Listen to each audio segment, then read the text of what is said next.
What's up, guys?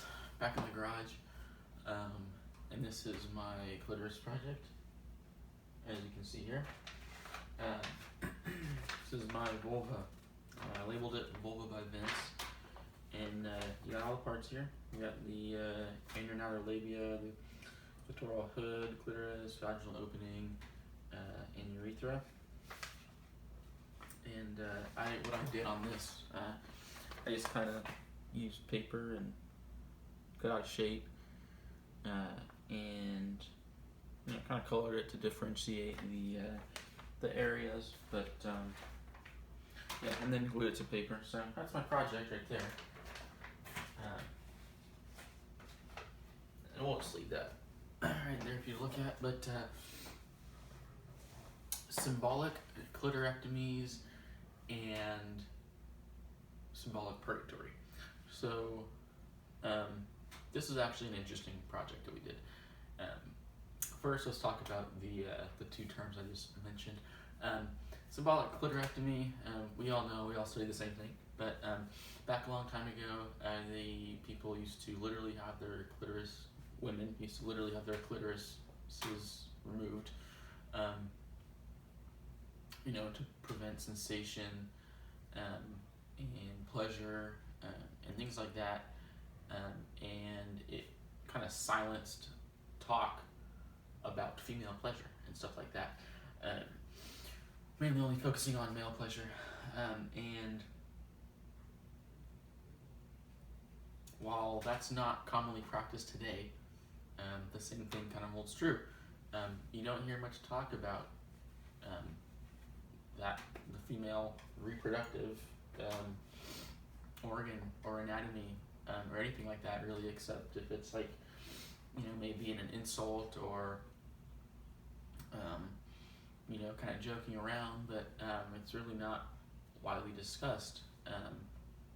And even the male reproductive organ is an insult. People say, oh, you're being a dick, or we'll use a number of terms for that, but which I'm not going to get into, but it's kind of like a common thing. And how that kind of slides into symbolic purgatory is, since we still don't talk about or focus on or teach anything about the vulva, it's fairly uncommon to know that much about the anatomy and stuff. Girls aren't familiar with it, and so they're left on their own to discover, things and feelings and sensations without actually knowing what they are. So they know the feeling, they know what it is, where it is, and how to activate, per se, that feeling without knowing anything about it, or without knowing what that clitoris is, or what a vulva entails.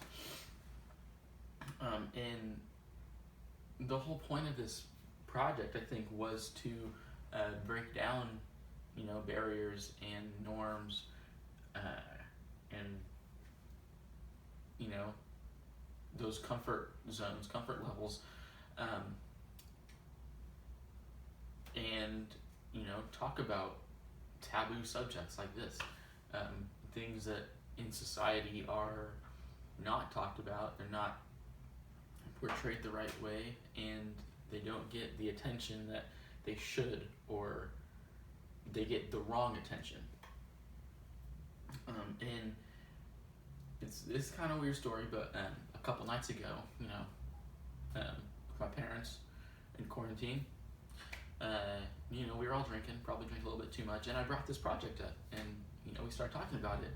And my mom, who doesn't understand sociological thinking or sociological processes, was very like, oh, why are you doing this? Why? That's nasty, that's gross, that's this and that's that, and that perfectly shows symbolic clitorectomy, in the way that people kind of think, or associate anatomy, simple anatomy, with, oh, that's gross, or that's nasty, or that's, don't talk about that, that's private. And that's, I explained to her, that is how society brought you up. That's what society's norm is.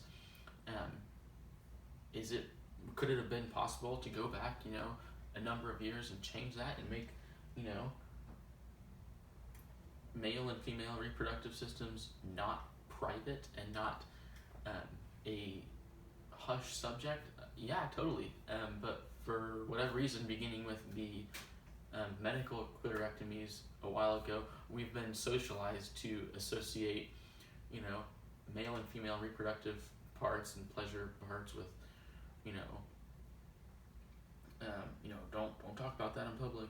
Don't do this. Don't do that. Shh, hush, hush. But that's how socialization works. I think I said that wrong. And yeah, so that was my experience with the whole project. Thanks for listening.